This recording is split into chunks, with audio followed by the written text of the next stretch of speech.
Good evening, नमस्कार, स्वागत है आपका स्टडी IQ यूट्यूब चैनल पर। मैं वासु। हमारी चल रही थी रेलवे की सीरीज।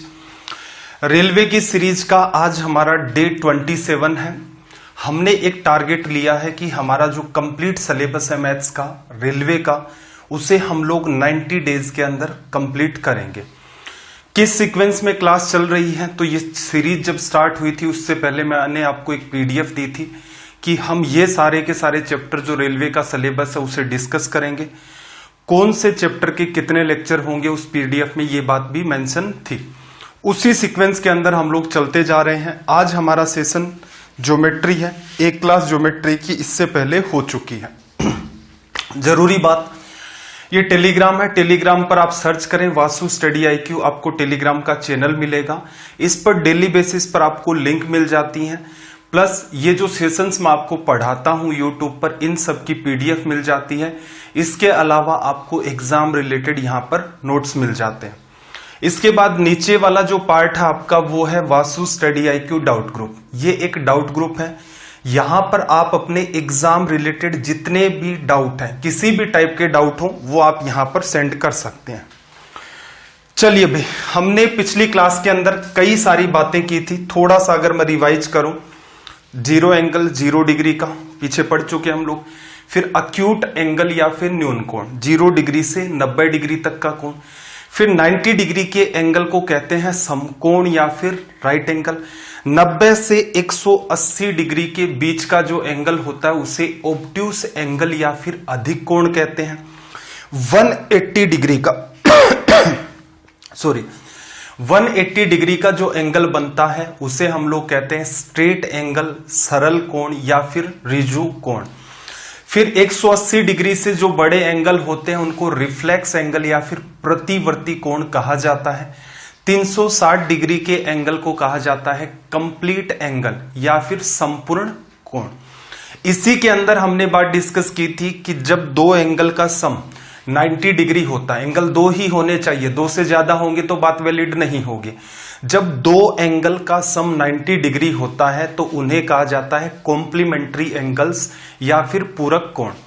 ऐसे ही जब दो एंगल्स का सम आपका 180 डिग्री होता है तो उन्हें कहा जाता है सप्लीमेंट्री एंगल्स या फिर समपूरक कोण।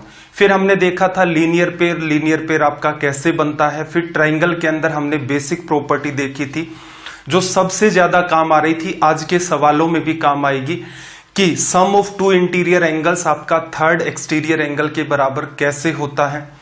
ट्राइंगल के इंटीरियर एंगल्स का सम 180 डिग्री कैसे होता है। इंटीरियर एंगल कहते किसे हैं, एक्सटीरियर एंगल कहते किसे हैं। फिर हमने डिस्कस किया था पैरेलल लाइंस को, उसके अंदर भी कुछ चीजें निकल के आती थी, जैसे वर्टिकली ऑपोजिट एंगल्स, शीर्षाभिमुख कोण। फिर उसी के अंदर और भी कई सारे, जैसे अल्टरनेट एंगल हमने देखा था, एकांतर कोण, फिर करस्पॉन्डिंग एंगल, संगत कोण। इन पर बेस्ड कई सारे हमने सवाल भी डिस्कस किए थे। तो यहां तक हमने पढ़ लिया। आगे आज हम सेशन में कई नई बातें भी देखेंगे जो पीछे हम लोग पढ़ चुके हैं, उस पर बेस्ड हमें क्वेश्चंस भी डिस्कस करने हैं।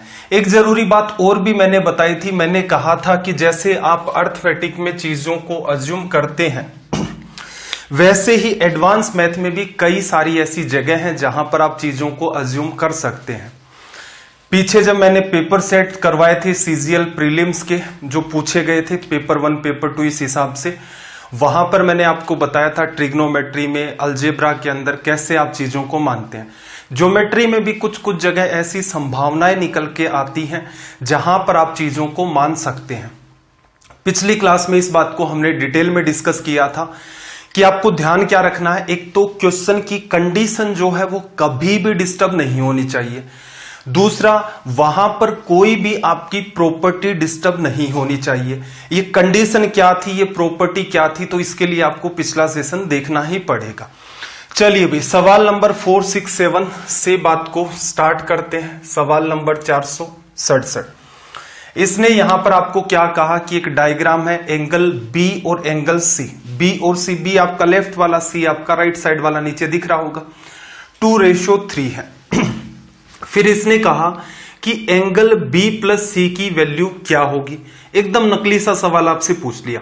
आपको मैंने क्या कहा था, किसी भी ट्राइंगल के अंदर इंपॉर्टेंट बात है, ये आपकी स्पीड को बढ़ा देता है। किसी भी ट्राइंगल के अंदर ये इंटीरियर एंगल आंतरिक कोण, ये वाला भी आपका इंटीरियर एंगल आंतरिक कोण, ये तीसरा इंटीरियर एंगल और इसका तीसरे का एक्सटीरियर एंगल ये होगा। त्रिभुज के दो अंतः कोणों का योग तीसरे बाह्य कोण के बराबर होता है।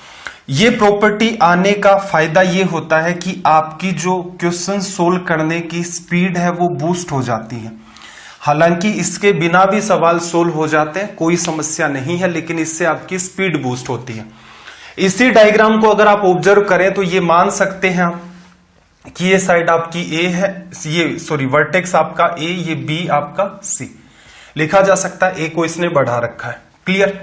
अब x प्लस वाई की वैल्यू इन दोनों के बराबर है। सवाल भी तो आपसे यही पूछा है कि angle b plus angle c की वैल्यू क्या होगी। सीधे सीधे आपको दिख रहा था 130 डिग्री, कोई एक्स्ट्रा दिमाग नहीं लगाना है। चलिए भाई सवाल नंबर 468 की बात करें, क्वेश्चन नंबर 468। डाउट ग्रुप पर कल मैंने आपको कहा था कि आपकी एग्जाम रेलवे से रिलेटेड जितने भी सवाल हैं जो प्रीवियस ईयर के अगर आप पेपर लगा रहे हैं उनमें कोई डाउट आ रहा है तो उनको आप ग्रुप पर सेंड करते जाएं। आगे के जो चैप्टर्स हम लोग पढ़ेंगे, मेरा पूरा प्रयास रहेगा कि अगर कोई डिफरेंट पैटर्न का सवाल रहा, मान लो मैंने पेपर देखे मेरे से ऐसा कोई सवाल छूट गया, तो आप जरूर भेजते रहा करें, जिससे क्या उनको हम लोग इंक्लूड कर देंगे। और वैसे भी हम लोग क्या कर रहे हैं, प्रयास थोड़ा सा लेवल बूस्ट कर रहे हैं। आप यहाँ जितने भी सवाल देखेंगे ऑलमोस्ट क्या है, या तो रेलवे के अंदर पूछे गए थोड़े ठीक लेवल के सवाल हैं, या फिर जो एसएससी सीजीएल के अंदर पूछे गए सवाल हैं। चलो भाई देखना जरा, दी गई आकृति में दो सीधी रेखाएं हैं PQ और RS, एक दूसरे को O पर कट कर रही हैं। फिर SOT एंगल आपको साफ साफ दिख रहा है 75 डिग्री का है। A, B और C की वैल्यू आपको फाइंड करनी है। अब देखना जरा, ये लाइन आपकी यहां पर PQ जा रही है PQ, तो इसका मतलब, चलो डायग्राम बना ही लेता हूं मैं थोड़ा सा, जिस फ्लो में ये दे रखा है, मार्किंग नहीं कर रहा मैं। देखो ये वाला एंगल इसने आपको 75 डिग्री दिया, ये वाला एंगल आपको 4B दिया और ये वाला एंगल आपको B दिया। लिखा जा सकता है PQ ऑलरेडी वो कह चुका है एक स्ट्रेट लाइन है। इसका मतलब आप क्या कह सकते हो, इन सभी के सभी तीनों एंगल का सम 180 होगा। होगा कि नहीं होगा? होगा। तीनों का 180 है। 75 इस एंगल को हटा दें, 180 में से 75 डिग्री आपका चला गया, तो आपके पास कितना बचेगा भाई? आपके पास बचेगा 105 डिग्री। इन दोनों एंगल का सम B और 4B, 5B की वैल्यू कितनी हो गई? 105 डिग्री। B की वैल्यू कितनी हो गई भाई? 21 डिग्री। अब देखना जरा, यहां पर आपका एंगल A है, B की वैल्यू आपके पास कितनी आ गई? 21 डिग्री। अब देखो ये 75 है, इसमें इसको अगर आप ऐड कर दें 70 20 90 और 6 96 96 हो गया। तीनों का सम 180 आना है, तीनों का सम 180 निकल के आएगा, तो आप क्या कह सकते हैं भाई? 96 तो ये हो गया, 96 को 180 बनाना, 4 जोड़ोगे फिर 80 जोड़ोगे, तो ये रिजल्ट कितना आ गया? 84 डिग्री। लिखा जा सकता है। वैसे 84 A की वैल्यू सिर्फ और सिर्फ ऑप्शन A में गिवन है, तो यहीं से आप टिक मार के भी आगे निकल सकते थे। या फिर देखो B की वैल्यू 21 डिग्री एक ही ऑप्शन के अंदर थी, इसलिए यहां पर आप टिक मार के निकल सकते हो। ये आपकी होती है अवेयरनेस की। बहुत सारे बच्चों में ये आदत होती है इस टाइप की कि वो जब सवाल पढ़ते हैं, थोड़ा सा पार्ट सोल्व किया, पार्ट कई सारे हैं सवाल के, ये बात भी बताओ, ये भी बताओ, जैसे इसमें A भी बताओ, B भी बताओ, C भी बताओ। तो कुछ बच्चे अवेयर रहते हैं, एक पार्ट को फाइंड करते हैं, फिर थोड़ा सा उनका ध्यान चला जाता है। ये हैबिट अगर आप डेवलप कर लेते हैं तो आपको ज्यादा नहीं तो मेरे ख्याल से 5 या 6 सवाल, या फिर यूं मान के चलो जितनी भी आपकी मैथ्स आती है उसके 7-8% या 10% सवालों के अंदर आपको अच्छी खासी हेल्प मिल जाती है। चलो C निकालें। C निकालोगे तो ये 84 है, तो यहां पर आपको पता है इन दोनों का सम 180 डिग्री होगा, तो ये कितना हो गया? 96 डिग्री। वैल्यू किसकी भाई? 2C की। यहां से C की वैल्यू कितनी भाई? 48 डिग्री। 48 गुणा 2 96 लिखा जा सकता है। आई होप बात समझ आ गई होगी। क्वेश्चन नंबर 469, सवाल नंबर 469। पैरेलल लाइन की थ्योरी हमने कंप्लीट कर ली थी। क्वेश्चन नंबर 469 को देखना जरा, अटेम्प्ट कर सकते हो। एक्स की ही वैल्यू आपसे पूछ रहा है तो बहुत अच्छी बात है, बनी कोई बात। सोल्व भी ना करो तो कम से कम ऐसा कर लिया करो कि भाई जल्दी से जल्दी इसकी लैंग्वेज को आप रीड कर लें। ये वाली लाइन, एक लाइन आपकी इधर से शो हो रही है और एक आपकी इधर से शो हो रही है। इसने क्या कहा, ए बी और सी डी आपस में पैरेलल है, ये दोनों लाइन पैरेलल है। फिर इसने क्या कहा कि ए सी और जो बी डी है, ये ए सी होगी, ये आपकी बी डी होगी, ये आपस में पैरेलल है। ठीक है, मार्किंग नहीं कर रहा। फिर इसने क्या कहा, ई ए सी की वैल्यू 40 डिग्री है। ई ए सी को अगर हम लोग ढूंढे, ई यहां पर है, ए यहां पर है, सी यहां पर है, इस एंगल की वैल्यू कितनी भाई, 40 डिग्री। ये 90 डिग्री जैसा दिख रहा है, लेकिन इसके बारे में उसने कुछ भी नहीं कहा है, तो मन मर्जी से नहीं मानोगे। 90 डिग्री या तो बोल के बताता है या फिर कहीं पर ऐसा साइन होता है, या तो दे देगा कि एंगल 90 डिग्री है या ऐसा साइन बना देगा, तब आप उसे मान सकते हैं 90 डिग्री। यहां जो एसी लाइन आ रही है वो आपको लगेगा कि इसके ऊपर परपेंडिकुलर है, हो भी सकती है, कोई गारंटी नहीं है कि ये हमेशा होगी या इस डायग्राम में है ही। फिर देखना एफ डी जी, एफ आपका इस साइड में है, डी आपका ये है, जी आपका ये है। एफ डी जी की वैल्यू आपकी कितनी है भाई, 55 डिग्री। एच ए बी की वैल्यू एक्स है, आपसे पूछा क्या है, इस एक्स की वैल्यू क्या होगी। देखना ये 55 डिग्री है, ये 55 डिग्री है, तो यहां से सीधे सीधे आप इस एंगल पर जा सकते हैं। ये भी आपका 55 डिग्री होगा, सिखाया था ना करस्पोंडिंग एंगल। फिर देखना दो पैरेलल लाइन को जब तीसरी कट करती है तो ये 55 है, तो इसकी वजह से ये एंगल भी 55 डिग्री। कई बच्चों की बात ऊपर से चली जाएगी, तो इसलिए जरूरी क्या है, पिछला सेशन आप देख लें। आप अगर सोचते हैं कि नहीं मेरे को तो वो बेसिक आता है, अगर ये सवाल समझ आ रहा है और आपने पिछला सेशन नहीं देखा, कोई समस्या नहीं है, फिर तो अच्छी बात है, आपने वो चीज कवर कर रखी है। ये समझ आ भी नहीं रहा और पिछला सेशन भी नहीं देखना चाहते, तो फिर तो आपका क्या किया जा सकता है। अब देखना ये एक स्ट्रेट लाइन है, तीनों एंगल का सम 180 होगा। 50 से 40 90 और 5 95 ये हो चुका है। 180 बनाना है इनको, 180 तो 5 जोड़ोगे 100, 80 और जोड़ दो, तो यहां से सीधे सीधे एक्स की वैल्यू 85 डिग्री आपकी निकल कर आ गई। इजी वे में आप चलने को कहीं किसी भी वे के अंदर चलते, ये 55 है, ये 55 हो जाता, ये फिर 55 हो जाता। करस्पोंडिंग का लॉजिक लगाते, पीछे पढ़ चुके हैं ऑलरेडी इस बात को। चलो भाई, सवाल नंबर 470 की हम लोग बात करें, क्वेश्चन नंबर 470।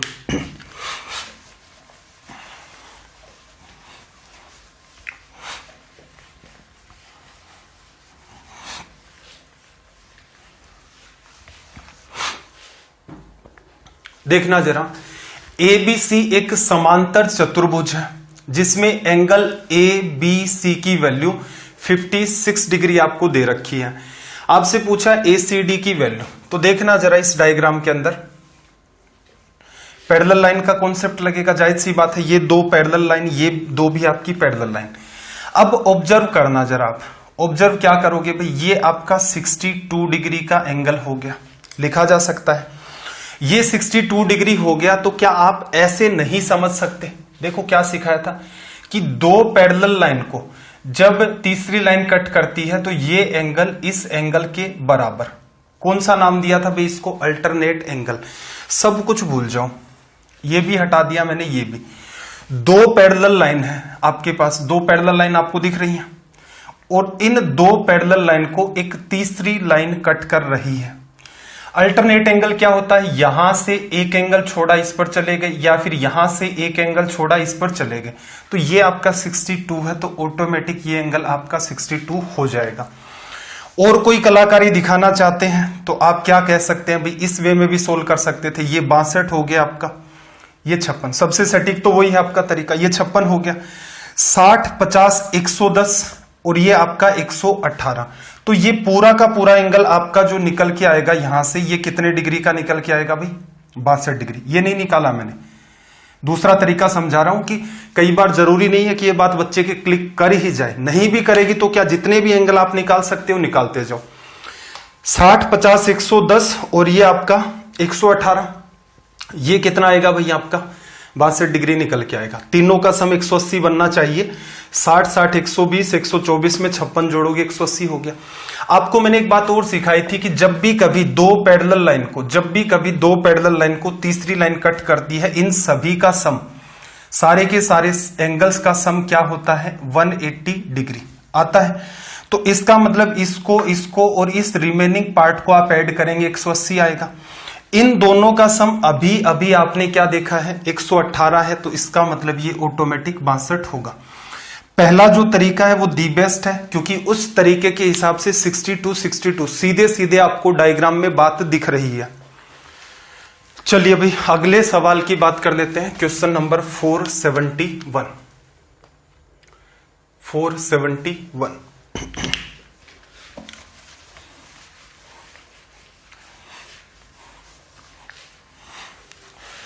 देखो त्रिभुज एबीसी में इसने क्या कहा कि त्रिभुज एबीसी में कोण बी और कोण सी के द्विभाजक ओ पर मिलते हैं। एंगल ए की वैल्यू 70 डिग्री है, तो एंगल बी ओ सी की वैल्यू क्या होगी।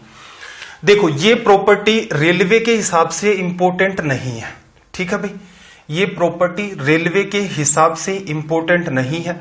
फिर भी मान लो सवाल आ जाए तो एक तरीका तो ये है जैसा एसएससी में प्रीफर किया जाता है। एसएससी में जब इस चीज को पढ़ेंगे या सीडीएस में हम लोग पढ़ेंगे तो इस पूरे की पूरी चीजों को एक्सप्लेन किया जाएगा कि ऐसा क्यों हुआ, क्या क्या प्रॉपर्टी बनती है। तो देखना जरा, कोण बी अंतः कोण, ये भी अंतः कोण, इसके दो टुकड़े कर दिए तो ये क्या हुआ, कोण समद्विभाजक, लिखा जा सकता है एंगल बाइसेक्टर। ऐसे ही इस एंगल के दो टुकड़े कर दिए बराबर, तो ये भी क्या है आपका एंगल बाइसेक्टर ओ पर मिला। ये एंगल अगर आपका थीटा होता है तो यहां बनने वाला एंगल क्या होगा, 90 डिग्री प्लस थीटा बाई 2। कौन से केस में भाई, interior angle and interior angle. गौर से देखना, आंतरिक कोण ये है, आंतरिक कोण ही ये है, इनका एंगल बाइसेक्टर जैसा आपका डायग्राम है। एक तरीका तो ये है भाई, इस तरीके से सोल्व करोगे तो क्या बनेगा, 90 डिग्री प्लस 70 का हाफ 35, तो ये क्या हो गया भाई आपका 125 डिग्री, लिखा जा सकता है। हर बात को मैं डिस्कस कर लूंगा। मुझे पर्सनली नहीं लग रहा है कि इस चीज को मैं आपको एक्सप्लेन करूं, एंगल बाइसेक्टर क्या होता है, एंगल बाइसेक्टर की लेंथ क्या होती है, एंगल बाइसेक्टर इंटीरियर होगा तो साइड को किस रेशियो में डिवाइड करेगा, एरिया का डिवीजन किस रेशियो में होगा, इन सेंटर इसकी वजह से जो बनेगा वो इन चीजों को कैसे चेंज करेगा। इन सारी की सारी चीजों को मैं ये समझ रहा हूं कि रेलवे के हिसाब से ये ऑथेंटिक नहीं है, ठीक है। तो आपको मैं काम बता दूंगा, आपको क्या ध्यान रखना है। तो जो बच्चे फॉर्मूला ध्यान रख सकते हैं वो इसे ध्यान रखें। ऐसे ही कई बार क्या होगा, एक्सटीरियर पर भी सवाल बनाएगा। ये ट्रायंगल एबीसी, एक्सटीरियर एंगल लोगे तो आपको क्या सिखाया था पिछली क्लास में, इसको आगे बढ़ा दो। ये बी का इंटीरियर है, ये एक्सटीरियर है, इसको भी आप आगे बढ़ा दो। ये एक्सटीरियर एंगल बी का, ये एक्सटीरियर सी का, इसके दो टुकड़े किए एंगल बाइसेक्टर, इसके दो टुकड़े किए एंगल बाइसेक्टर, हो गया। ये आपका क्या है, ओ डैश। अगर ये एंगल आपका थीटा है तो इस एंगल की वैल्यू होगी 90 डिग्री माइनस थीटा बाई 2। कौन सा केस है, exterior and exterior angle bisector, बाह्य कोण व बाह्य कोण समद्विभाजक, ठीक है। तो जो बच्चे एसएससी की तैयारी कर रहे होंगे, रेलवे की एग्जाम देंगे, तो यकीनन उनको ये बात तो पता होगी। ये बहुत छोटी सी बात है ज्योमेट्री की एसएससी के हिसाब से। जो बच्चे रेलवे की तैयारी कर रहे हैं तो एक तरीका तो ये है कि भाई इन दोनों फॉर्मूलों को आप ध्यान रख ले, इंटीरियर। बाकी मैं पूरा प्रयास करूंगा कि आपको फॉर्मूला नहीं भी ध्यान है तो भी कोई फर्क नहीं पड़ता, फॉर्मूला आपको ध्यान नहीं है तो भी कोई फर्क नहीं पड़ता, आपका सवाल बिल्कुल सोल्व हो जाएगा, कोई स्ट्रेस लेने वाली बात नहीं है। देखना जैसे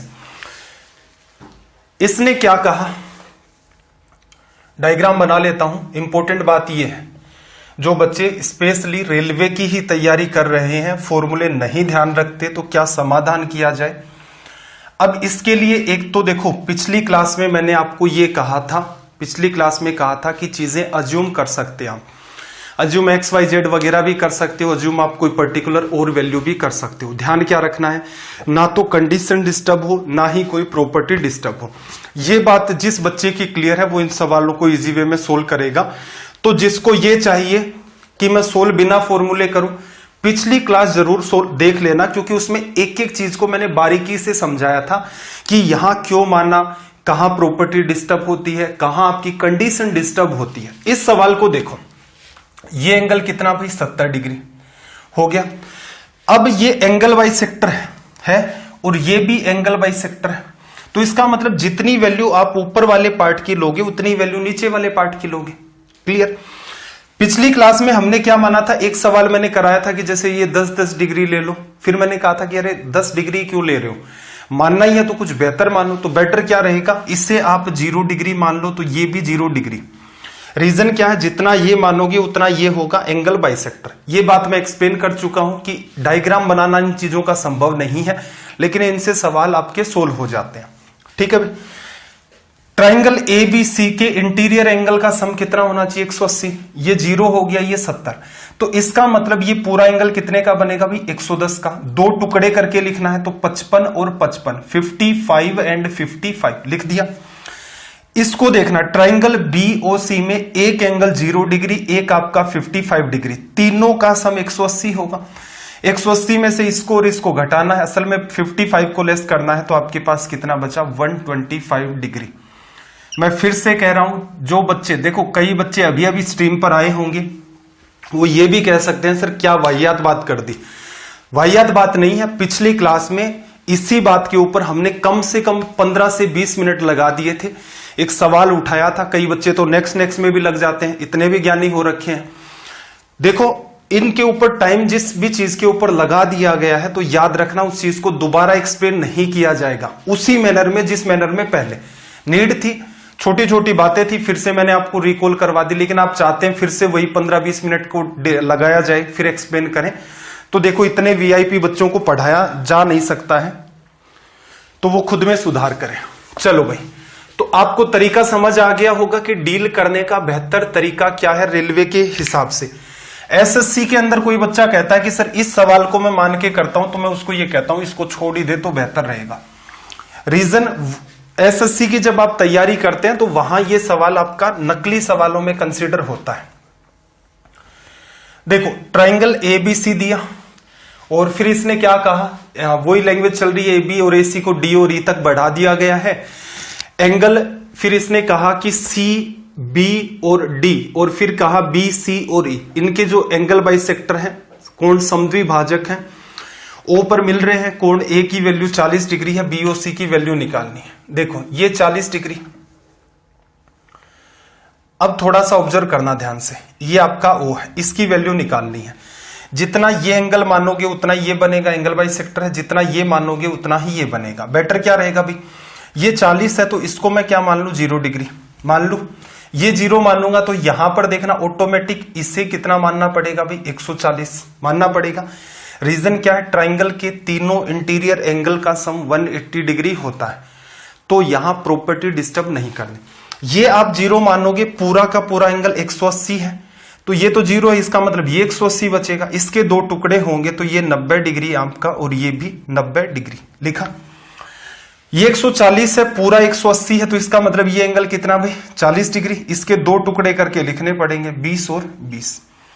ये 90 है, ये आपका 20 है, 110 हो गया, तो ये वाली वैल्यू कितनी आ गई आपकी, 70 डिग्री। फॉर्मूला जिस बच्चे को याद है वो लिख सकता है, 90 माइनस एंगल A/2, 40 डिग्री का जस्ट हाफ, 20 लेस करोगे रिजल्ट 70। लेकिन फॉर्मूला नहीं याद है, सवाल नहीं छोड़ना, अभी टाइम लगेगा, बिल्कुल लगेगा, डायग्राम बनाना पड़ेगा, चीजों को रखना पड़ेगा। ठीक है भाई, तो आई होप यहां तक आपको बात समझ आ गई होगी। सवाल नंबर 473 लैंग्वेज को आप रीड करें।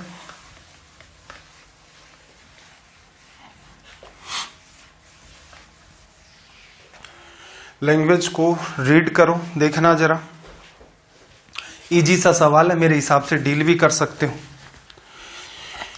इसने एक डायग्राम दिया और उसमें कहा कि एंगल A 80 डिग्री है, B आपका 60 डिग्री है, C की वैल्यू 2x है, फिर इसने कहा BDC बराबर y डिग्री है आपका, और B इसने कहा फिर BD और जो आपके CD है वो कोण बी और सी को समद्विभाजित करते हैं, एक्स और वाई की वैल्यू क्या होगी। देखो भाई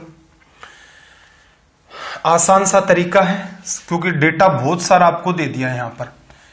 ये आपका A B C and D, देखना ये एंगल आपका 80 डिग्री और ये एंगल बाइसेक्टर है, दो टुकड़े इसके होंगे और ये वैल्यू इसने बता भी रखी है आपको, एंगल भी 60 डिग्री, तो इसे 30 और 30 में लिख सकता हूं। फिर देखना इस एंगल के भी दो टुकड़े कर रखे हैं एक्स एक्स, ये 80 हो गया, ये 60 हो गया, 80 60 140, तो बचा हुआ एंगल सी पूरा 40, लेकिन इसके दो टुकड़े करने हैं तो 20 डिग्री और 20 डिग्री लिखा। ये 30 और 20 50 है, 180 तीनों एंगल का सम होगा, 50 को आप लेस कर दें तो ये 130 डिग्री बनेगा। तो यहां से आप कह सकते थे कि x की वैल्यू 20 डिग्री होगी एंड y की वैल्यू 130 डिग्री होगी। तो ऑप्शन सी आपका जस्टिफाई कर गया। थोड़ा सा फास्ट करना चाहते तो आपको पता है ये यहां से यहां आते हो तो 90 प्लस एंगल a/2, 90 प्लस 40 130 लिख दिया। इधर वाले में साफ साफ समझ आ रहा था कि भाई ये 60 हो गया, ये 80 हो गया, 140, तो यहां 40 बचेगा, तो दो टुकड़े करोगे 20-20, तो सवाल को वर्बली भी किया जा सकता था।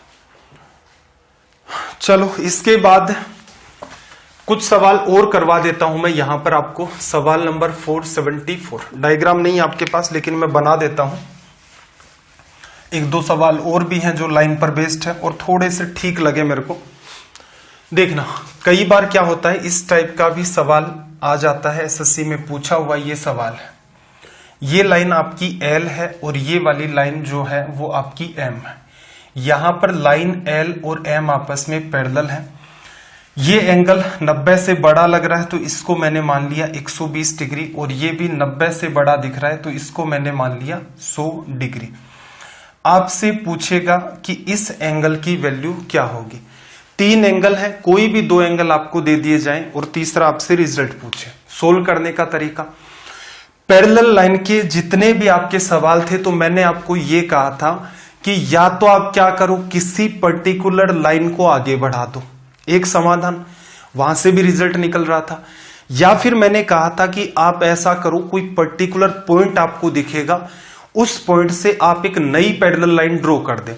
सिर्फ दो कॉन्सेप्ट अगर आपको पता है पैरेलल लाइन का, हर एक सवाल आप सोल्व कर सकते हो, चाहे वो किसी भी लेवल का क्यों ना हो।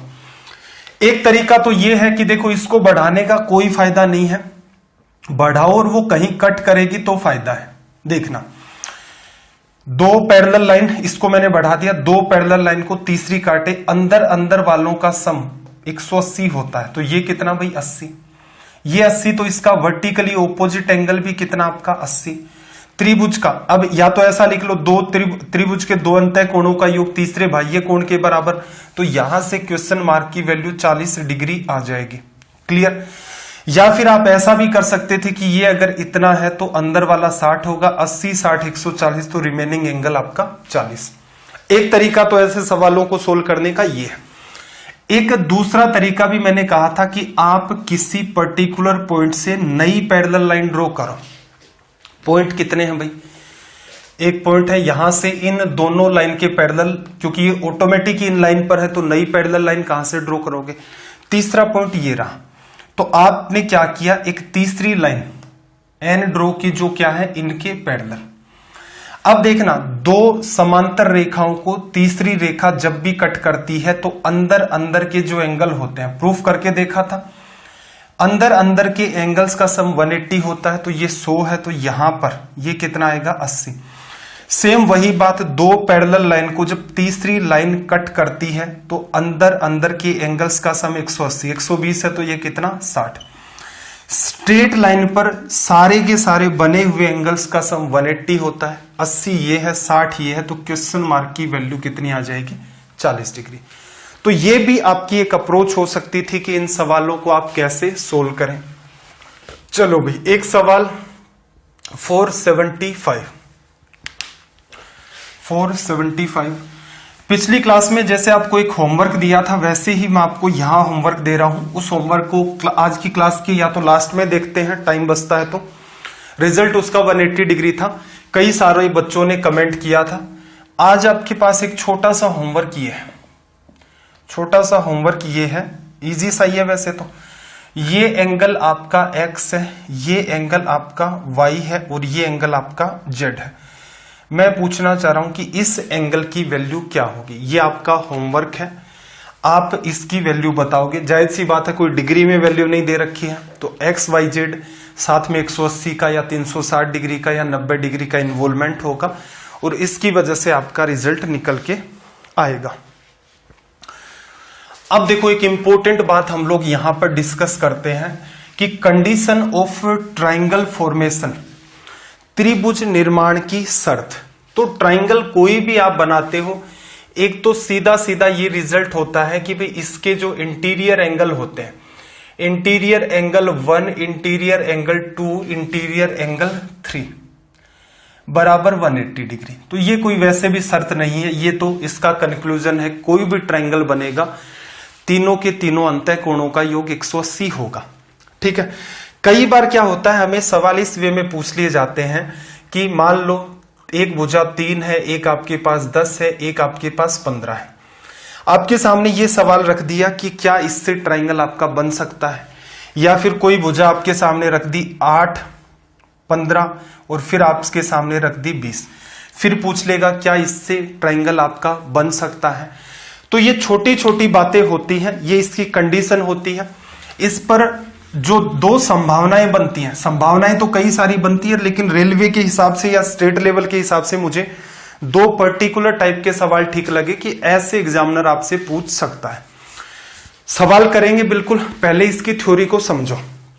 थ्योरी के लिए कम से कम मेरे ख्याल से आपको जाना पड़ेगा 7वीं क्लास के अंदर। 7वीं क्लास के अंदर आप पढ़ोगे, कहीं ना कहीं आपको किसी चैप्टर में मिलेगा ट्राइंगल बनाने का।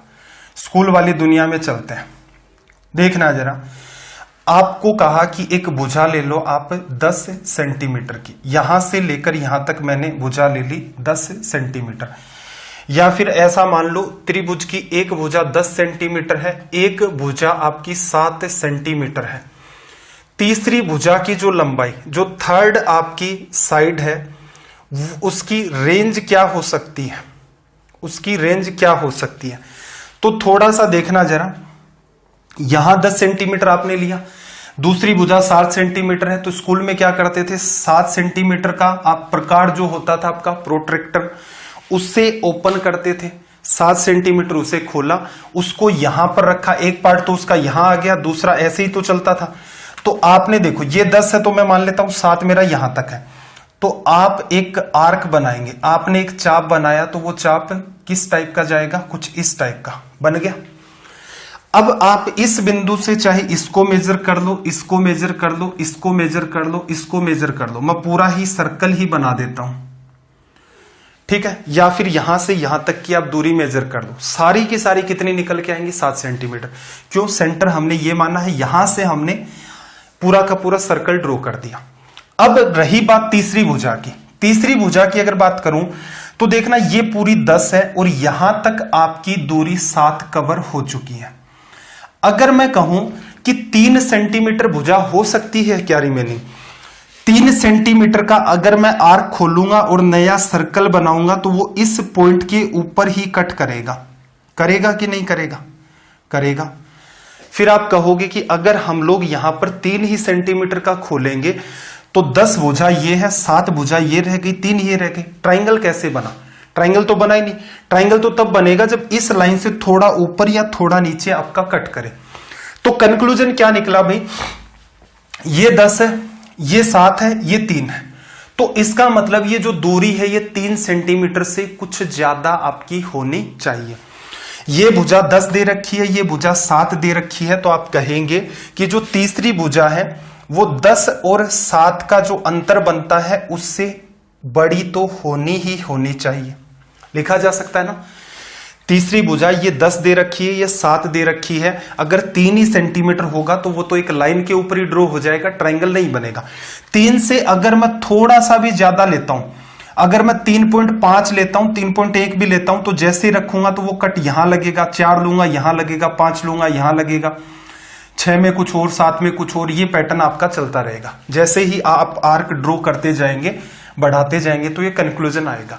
तो हमने एक तो छोटी सी बात ये ऑब्जर्व की कि जो दो साइड दे रखी है उनका डिफरेंस जो होता है तीसरी साइड उससे तो बड़ी होगी, बराबर भी नहीं हो सकती, उससे बड़ी होगी।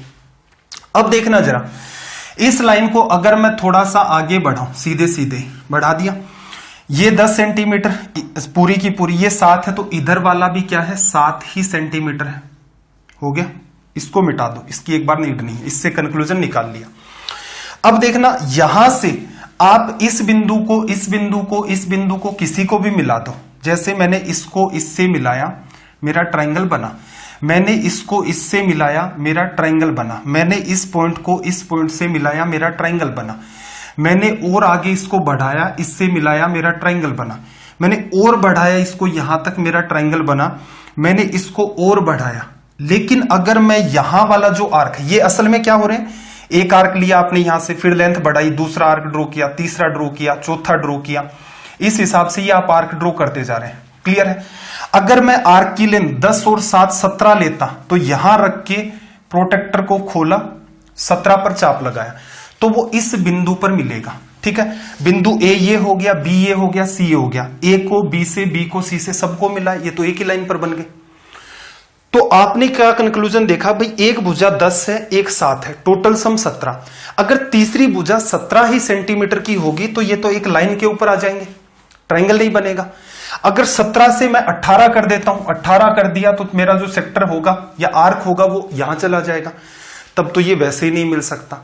तो कंक्लूजन क्या निकला भाई कि ये 10 है और 7 ये भुजा है, इससे अगर थोड़ी सी भी कम होगी, 17 होगी तो एग्जैक्ट लाइन पर मिल जाएगा। 17 से थोड़ी सी कम होनी चाहिए, तो इसका मतलब ये साइड जो है तीसरी वो 10 + 7 से क्या होगी, कम। कंक्लूजन समझ में आ गया? तो ये तो हुई आपकी अंडरस्टैंडिंग की बात। इससे भी बड़ी होगी तो आपको पता वो कभी जीवन में नहीं मिल पाएंगी। ये हो गया, छोटी सी बात थी। अब देखो मेन मुद्दे की बात कर लेते हैं। किसी भी ट्रायंगल के अंदर क्या कंक्लूजन निकला,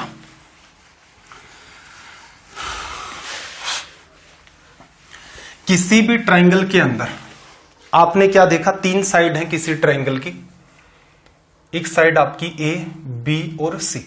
ट्रायंगल कब बनेगा? सीधी सी बात है भाई, कोई भी तीसरी भुजा आप ले लो, सी मैंने तीसरी भुजा मानी, ये तीसरी जो भुजा है ये ए और बी का जो अंतर उससे तो बड़ी हो, और ए + बी का जो सम है उससे छोटी हो।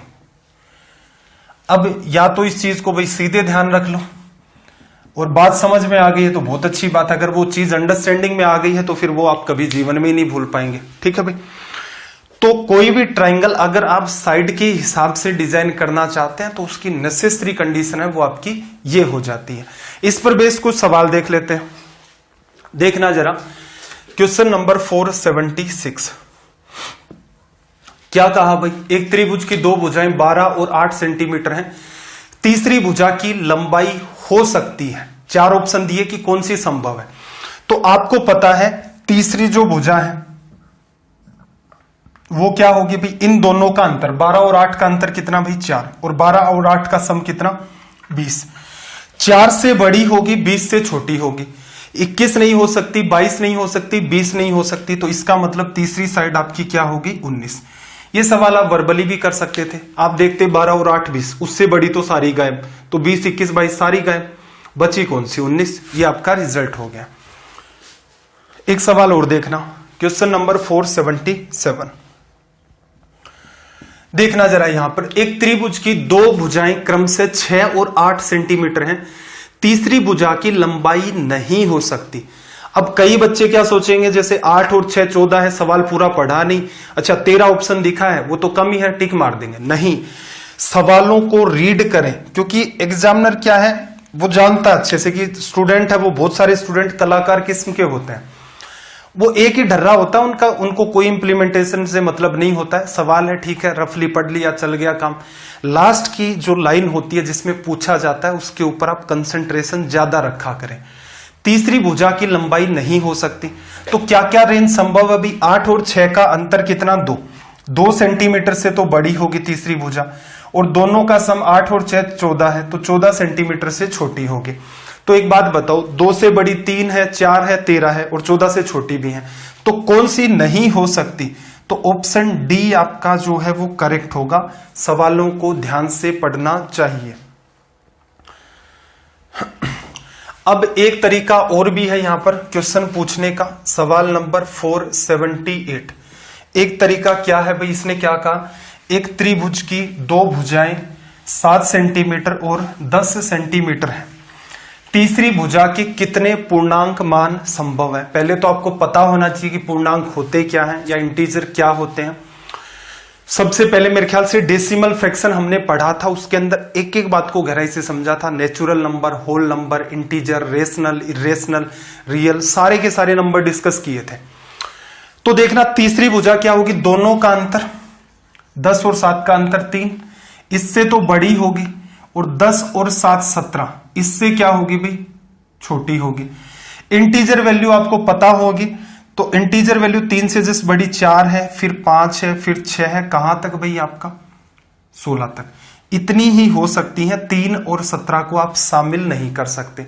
कितनी वैल्यू है देखना जरा, 3 के अंदर आपने कितना जोड़ा, 16 आया, तो आप कहेंगे कि 3 में 13 संख्याएं जोड़ोगे तो 16 तक आप पहुंच जाओगे।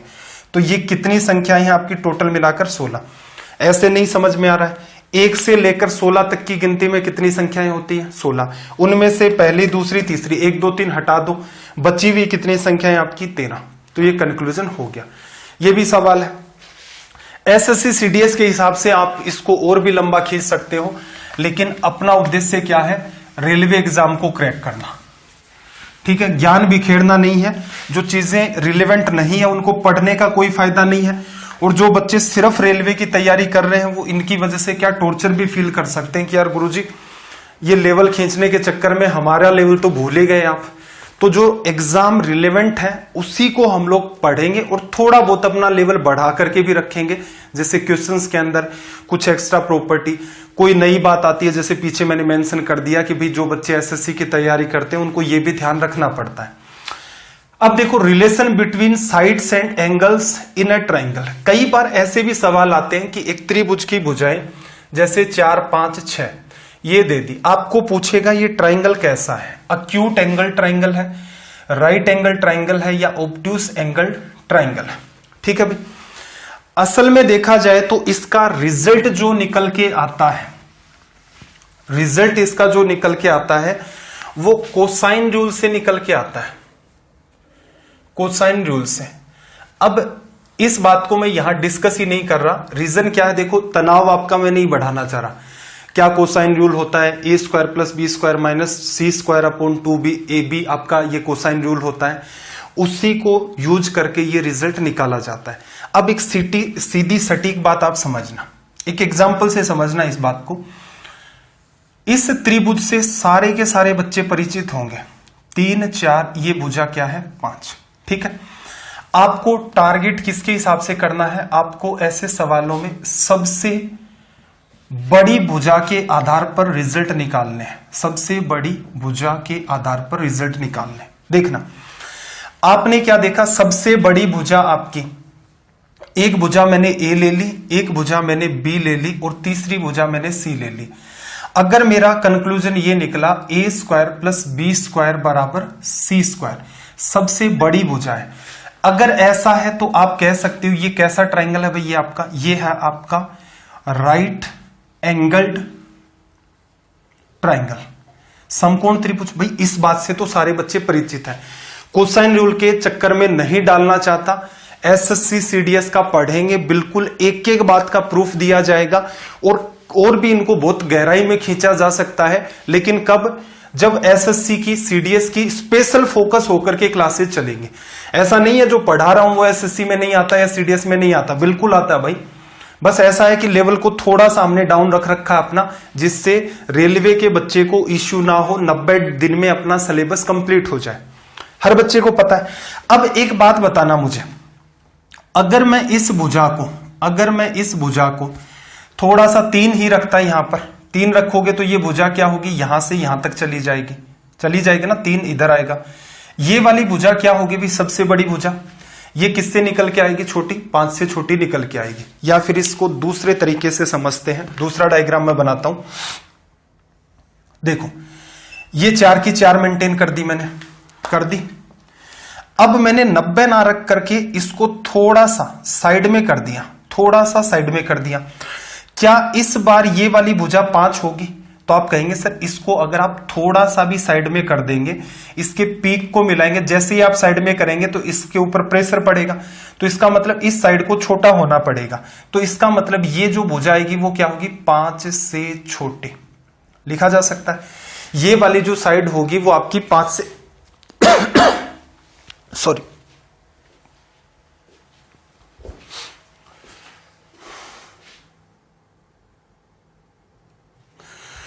तो देखना जरा यहां से आप क्या कह सकते हैं भाई, ये साइड आपकी A है, ये साइड आपकी B है, ये साइड आपकी C है। A square plus B square का रिजल्ट मैं निकालूंगा। ये भुजा जायज सी बात है यहां पर क्या हो गई आपकी? छोटी हो गई। तो देखना ये 3 का स्क्वायर 4 का स्क्वायर 16 बन गया, 5 का स्क्वायर 25। तो ये देखना जरा 25 और ये भी 25 बन रहा था, लेकिन ये तो 5 से छोटी हो जाएगी ना।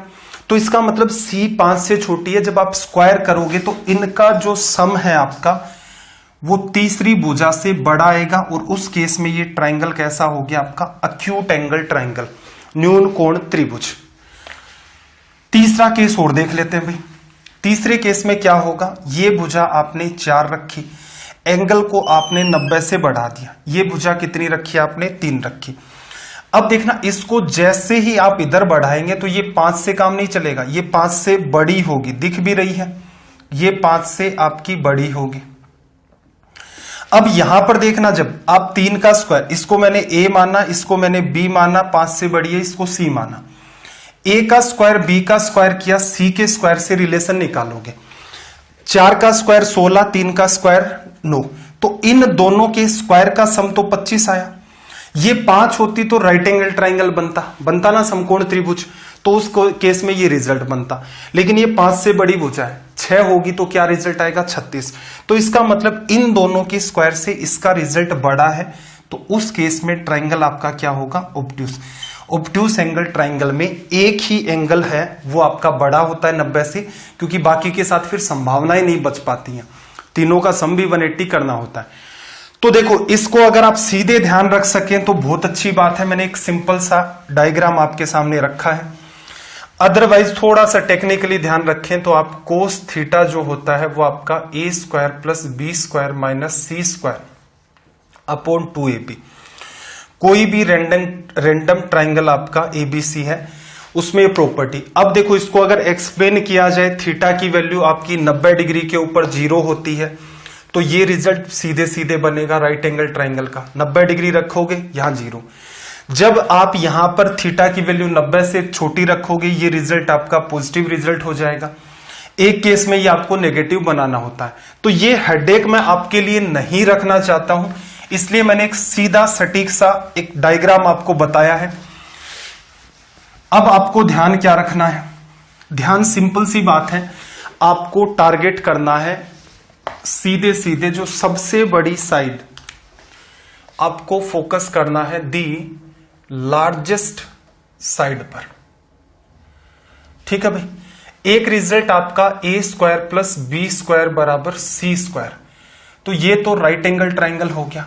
जब दो भुजाओं का सम सबसे बड़ी भुजा से भी बड़ा हो स्क्वायर से, तो ये आपका क्या बनता है? Acute angle triangle. ठीक है भाई। और अगर दो भुजाओं का सम A square B square less than C square, तो ये आपका बनता है ऑब्ट्यूस एंगल ट्राइंगल, अधिक कोण त्रिभुज। ये जो मैंने एक्सप्लेनेशन दी है डायग्राम पर बेस्ड, इसका वैसे कोई प्रूफ नहीं होता है। ठीक है भाई। ये एक चीज डेवलप की कि छोटा सा हम लोग कंपैरिजन करें। अगर आप इसे वैलिड रीजन के साथ रिलेट करना चाहते हैं, बिल्कुल कोस रूल आपको ध्यान रखना पड़ेगा, उसी के थ्रू। अब कोस रूल लिख लेंगे लेकिन उसमें भी छोटी छोटी कई प्रॉपर्टी अप्लाई होंगी, इसलिए मैंने उस चीज को अवॉइड किया है। चलो भाई इस पर बेस्ड सवाल कर लेते हैं। क्वेश्चन नंबर 479 की बात करें। सवाल नंबर 479 एक बार के लिए अटेम्प्ट करके बताओ भाई, बात बना पा रहे हो या नहीं बना पा रहे?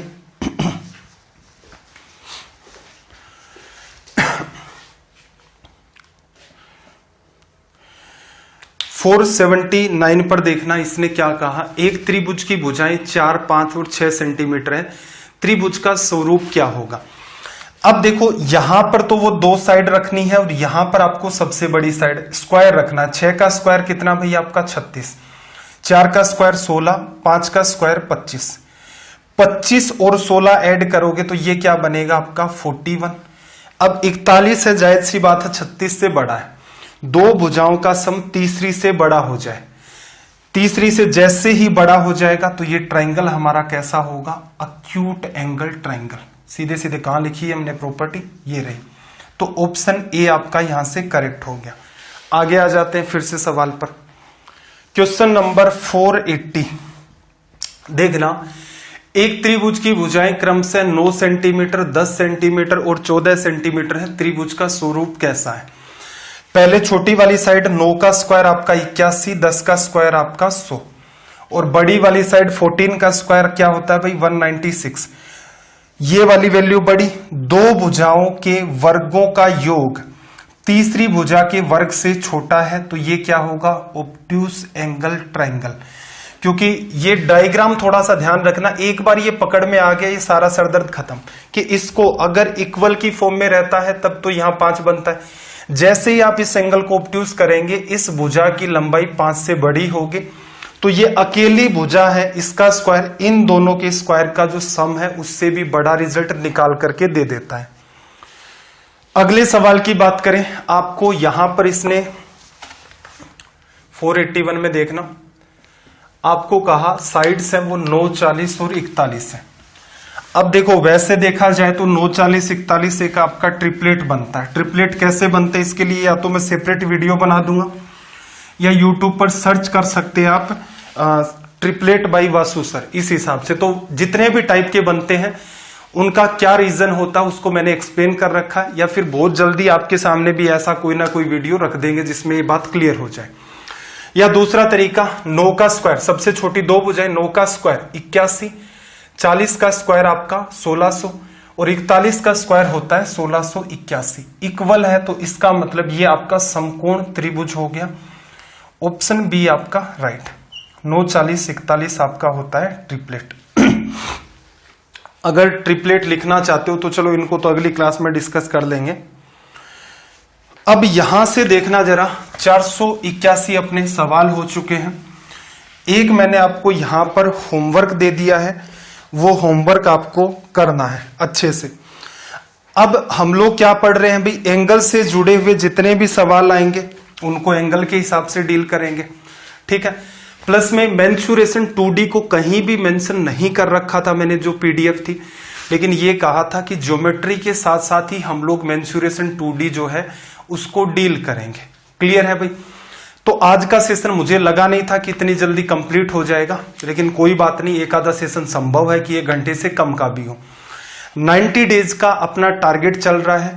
पीडीएफ मैंने एक अभी रिसेंट में ही आपको प्रोवाइड करवाई है, जिसके अंदर ज्योमेट्री से पहले तक के जितने भी हमारे सेशन हुए, मतलब ज्योमेट्री 26 से स्टार्ट हुआ, ये 27 है, 25 के 25 सेशन की आपको एक पीडीएफ मिली है।